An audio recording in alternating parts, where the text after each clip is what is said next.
फ्रांसीसी aerospace company Dassault aviation और Tata advance system limited ने गुरुवार को भारत में राफेल लड़ाकू विमानों की बॉडी यानी फ्यूजलॉज बनाने के लिए समझौते का ऐलान किया है। साझेदारी के तहत टाटा एडवांस सिस्टम लड़ाकू जेट के प्रमुख हिस्सों का उत्पादन करने के लिए हैदराबाद में एक अत्याधुनिक उत्पादन सुविधा स्थापित करेगी। टाटा एडवांस सिस्टम लिमिटेड ने कहा कि पहले फ्यूलॉज यानी विमान का धड़ के वित्तीय वर्ष 2028 में असेंबली लाइन से बाहर आने की उम्मीद है। इस सुविधा से हर महीने 2 फ्यूलॉज की आपूर्ति की उम्मीद है। भारत के फ्रांसीसी फाइटर जेट राफेल की बॉडी बनाई जाएगी।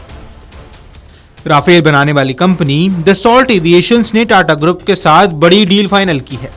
दसॉल्ट अब टाटा ग्रुप के साथ मिलकर भारत में फाइटर जेट की बॉडी का निर्माण करेगी। दसॉल्ट एविएशन ने टाटा एडवांस सिस्टम लिमिटेड के साथ भारत में लड़ाकू विमान राफेल के बॉडी पार्ट के निर्माण के लिए 4 प्रोडक्शन ट्रांसफर एग्रीमेंट पर साइन कर दिए हैं। यह समझौता भारत के एरोस्पेस विनिर्माण को और मजबूत करेगा, साथ ही ग्लोबल सप्लाई चेन की दिशा में महत्वपूर्ण कदम उठाने वाला है। इसे भारत में सैन्य विमान के निर्माण की दिशा में भी अहम कदम माना जा रहा है।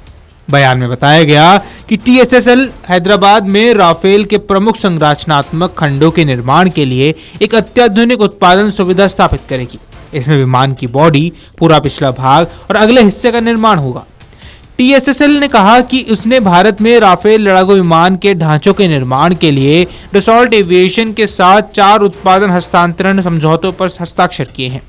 ये देश की एरोस्पेस में निर्माण क्षमताओं को मजबूत और वैश्विक आपूर्ति श्रृंखलाओं को समर्थन देने की दिशा में एक महत्वपूर्ण कदम है।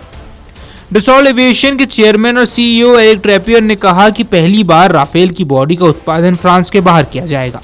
ये भारत में हमारी आपूर्ति श्रृंखला को मजबूत करने की दिशा में एक निर्णायक कदम है। राफेल के अहम हिस्सों का निर्माण भारत में किया जाएगा। टाटा ग्रुप की कंपनी जॉइंट वेंचर के तहत विमान का फ्यूजलैग, जेट के पीछे का पूरा हिस्सा, सेंट्रल फ्यूजलैग और जेट के सामने का हिस्से का निर्माण किया जाएगा। जानकारी के अनुसार इस प्रोडक्शन प्लांट के तहत 2028 तक राफेल जेट का पहला फ्यूजलैग असेंबली लाइन से बाहर आ जाएगा। जब फैक्ट्री पूरी तरह से बनकर तैयार हो जाएगी तब हर महीने 2 फ्यूजलैग तैयार होंगे। डील के बाद दसॉल्ट एविएशन के चेयरमैन और CEO एरिक ट्रैपियर ने कहा कि पहली बार राफेल के फ्यूजलैग का उत्पादन फ्रांस के बाहर से होने वाला है। उन्होंने कहा कि भारत में हमारी सप्लाई चेन को मजबूत करने की दिशा में एक निर्णायक कदम है। दसॉल्ट के CEO ने TASL यानी टाटा एडवांस सिस्टम लिमिटेड का शुक्रिया अदा किया। आपको बता दें कि TASL के मुख्य कार्यकारी अधिकारी व प्रबंध निदेशक सुकरण सिंह ने कहा कि यह साझेदारी भारतीय एरोस्पेस की दिशा में एक महत्वपूर्ण कदम है। उन्होंने कहा कि देश में संपूर्ण राफेल फ्यूजलैग का निर्माण TASL की टाटा एडवांस सिस्टम की क्षमताओं में बढ़ते हुए भरोसे और दसॉल्ट एविएशन के साथ हमारे सहयोग की ताकत को दर्शाता है। यह भारत द्वारा मजबूत एरोस्पेस विनिर्माण इकोसिस्टम स्थापित करने की दिशा में उल्लेखनीय प्रगति है। उन्होंने आगे कहा कि यह कदम भारत की एक आधुनिक मजबूत एरोस्पेस विनिर्माण पारिस्थितिक तंत्र स्थापित करने की गई उल्लेखनीय प्रगति को दर्शाता है कि भारत अब वैश्विक प्लेटफॉर्म का समर्थन कर सकता है।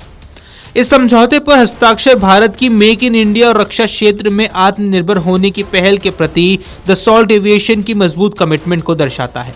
भारत और फ्रांस ने भारतीय नौसेना के लिए 26 राफेल विमान की खरीद के लिए एक अंतर सरकारी समझौते पर हस्ताक्षर किए हैं। फ्रांस की कंपनी दसॉल्ट एविएशन द्वारा निर्मित राफेल मरीन एक लड़ाकू विमान है जो समुद्री क्षेत्र में पूर्ण रूप से चलने में सक्षम है। इन विमानों की डिलीवरी साल 2030 तक पूरी हो जाएगी और इससे पहले भारतीय वायुसेना भी राफेल फाइटर जेट को अपने बेड़े में शामिल कर चुका है। भारतीय वायुसेना के पास राफेल विमानों के 2 स्क्वाड्रन भी मौजूद है जो अंबाला और हाशिमारा में तैनात है। वीडियो डेस्क अमरुजाला.com। अगर आप ये वीडियो YouTube पर देख रहे हैं तो हमारे चैनल को सब्सक्राइब कर बेल आइकन दबाएं और Facebook पर देख रहे हैं तो हमारे पेज को लाइक करें।